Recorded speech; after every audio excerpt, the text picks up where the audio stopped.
mwitegereze gigabyte dufite hano, mutaza kuvuga ngo nabibye. Gigabyte dufite hano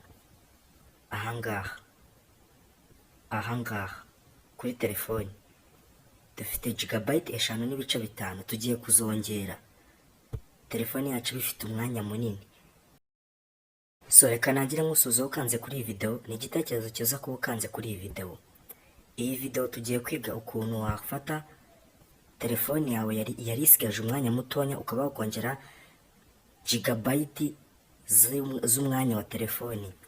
Abenshi duhura n'ikibazo cyo kuba telefoni zacu zuzura vuba, ukajya kubona ukabona nta filime ushizeho, nta app zindi wongeyemo, amagemu ibiki utanabyongeyemo, ukajya kubona ukabona telefoni yawe iri kukubwira ko yuzuye.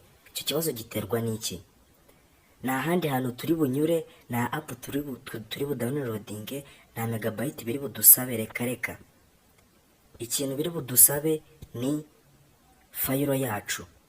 Aha kuri fayiro niho turi bujye honyine, niho tugiye gukora ibyo bintu. Nuza gukunda iyi video umbabarire uze kuma subscribe, umena like, umena comment, umbwira ikindi kibazo ufite. Tambika telefoni yawe kugira ngo uze kubona ibintu byose gatanu ku kandi. Turaza dukanda hano kuri fayiro, tugiye kongera megabyte z'umwanya wacu wa telefoni, gigabyte.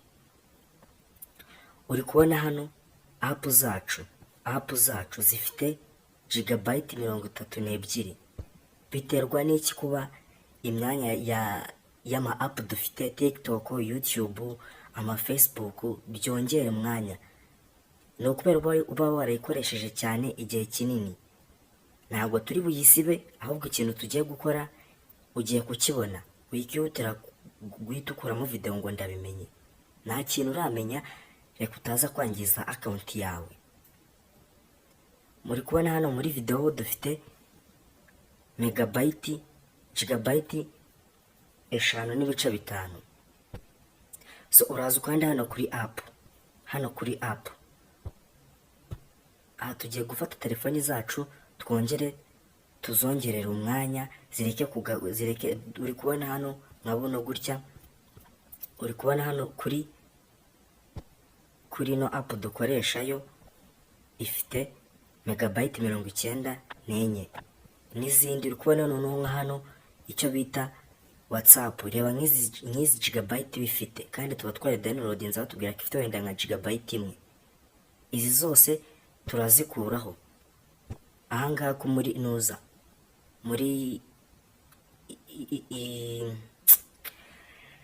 InShot tweditingira. Muri kubona ifite gigabyte, kandi muri downloading ifite megabyte 200. TikTok nayo reba hano, reba iyi mibare uburyo yazamutse. Reba hano Facebook yo noneho. Ibi byose tugiye guhita tubikuraho, na handi uri bukande. Reka tubanze kuri InShot yacu, mwitegereze gigabyte dufite hano.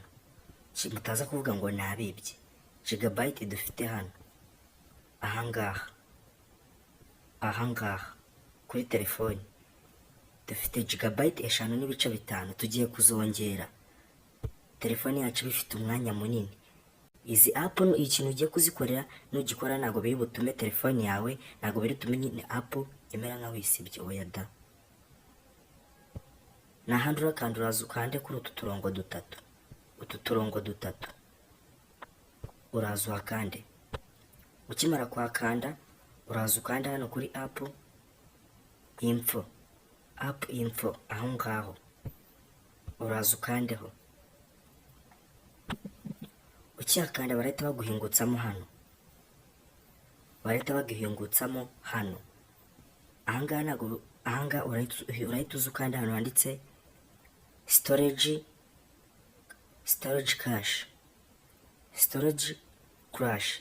crash. Niho uraza uhita ukanda. Ukihakanda uraza uhite wowe ukanda hano handitse ngo, uraza uhita ukanda aho ngaho hambere. Ahangaha hambere urahita uhakanda, ukande OK. Uhite usubira usubire inyuma. uri kubona gigabyte yari ifite tutarayigira. Noneho reka tumere nk'ababisukansoringa turebe noneho megabyte ifite. Wow, uri kubona yuko ihise igira megabyte 158. Duhita tuza tubikore no kuri TikTok. Nanone ni hantu uraza ukande kuri info, urebe neza utisubira account yawe. Nakubwiye ngo utambike telefoni yawe. Uraza nanone ukande hano handitse, hano wakanze n'ubundi handitse storage crash. Ho ntabwo uri ho, bawitonzeho gato utikorera amahano. Hari ukuntu ushobora kuba ufite TikTok zawe utibuka na password. Ibyo byose ni ibintu tuzagenda tuvuga ko mu gihe turabivuga wishaka gukora amafuti. Nakubwiye ngo utihutira gukwita ukora amafuti ngo ndabimenye. Uraza ahangaha TikTok cyangwa se YouTube cyangwa se Instagram, ano ma account nyine dukoreshamo nyine ama content yacu. Iyo ndamutse nkanza hambere twakanze kuri Instagram, kuri Snap, kuri iyi ni shoot, ndamutse nkanza hambere, ubwo nyine TikTok nabanyitangije bundi bushyashya ariko no kuvuga ngo ukanze hano kambisobanura. Ukanze hano TikTok zawe, ama account yawe yagenda TikTok amera nko downloadinze bushyashya. Iyo ukanze hano umeze nko downloadinze TikTok bushyashya, cyangwa se nyine izi n'iyindi app. Noneho TikTok yo kugira ngo nyine wirinde ibyo bibazo, urakanda hano kuri kano ka kabiri ko ubukuyemo ibintu byose TikTok yagiye ifatanya nikabika ibidafite umumaro, ariko account zawe zikagumamo. Uraza ukanda hano ha kabiri, niho urakanda. Cyangwa se nimba wibuka account yawe, uyisibe uyize bundi bushyashya, igabanye megabyte wongere uyishiremo. So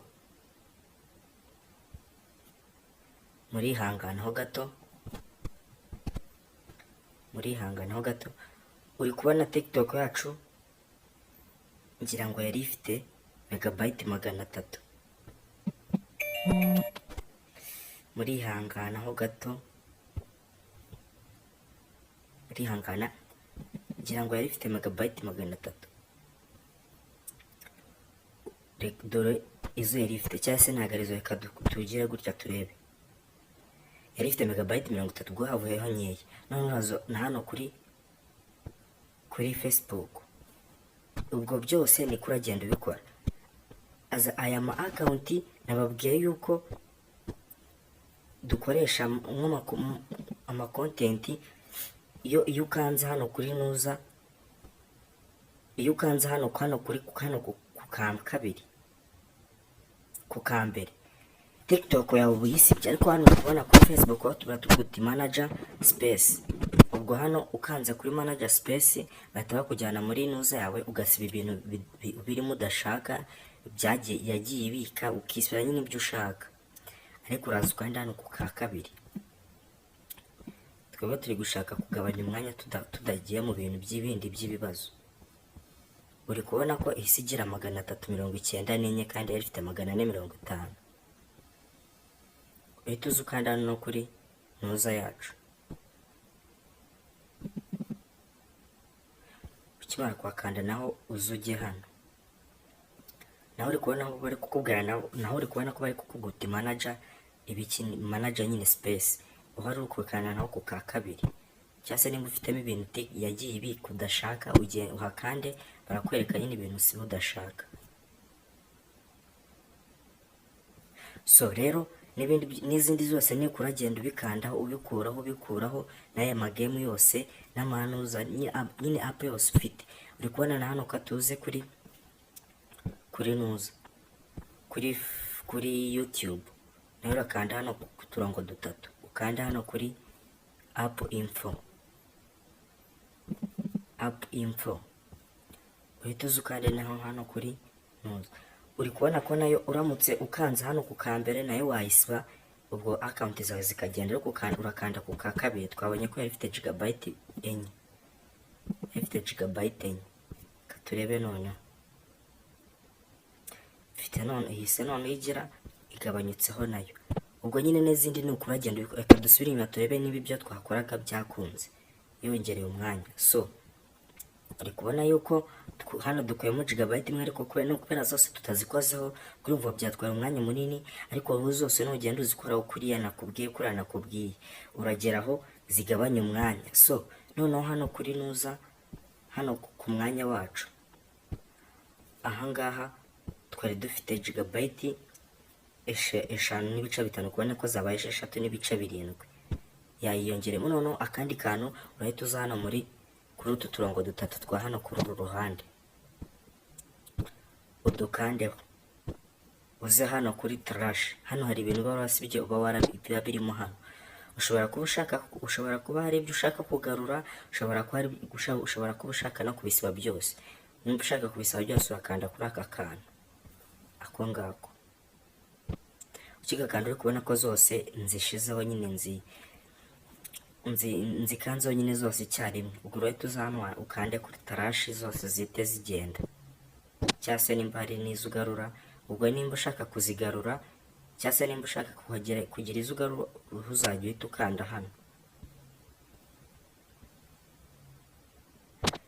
ariko niba ushaka kuzisura ukanda hano ku ka kabiri direct zihite zigenda. uri kubona ko rwose telefoni yacu ngubu isigira gigabyte 7.2 kandi yari ifite 5. uri kubona ko na app twagabanyije, ariko muri video ntabwo wabona uko ugabanya, cyane kugiye ugasiba video udashaka, muri audio naho ugasiba indirimbo udashaka, mu mafoto naho ugasiba amafoto udashaka, mu byo downloadinze naho ugakuramo ibyo udashaka, muri file ugakuramo file udashaka byashaje. So rero ni ibyo ngibyo. uri kubona ko telefoni yacu yongereye umwanya. nimba ukunze iyi video nakubwiye ngo ume like, ume comment, una subscribing. ndabakunda cyane, mutereye sari. Ciao duhurire mu zindi video, ndabakunda cyane.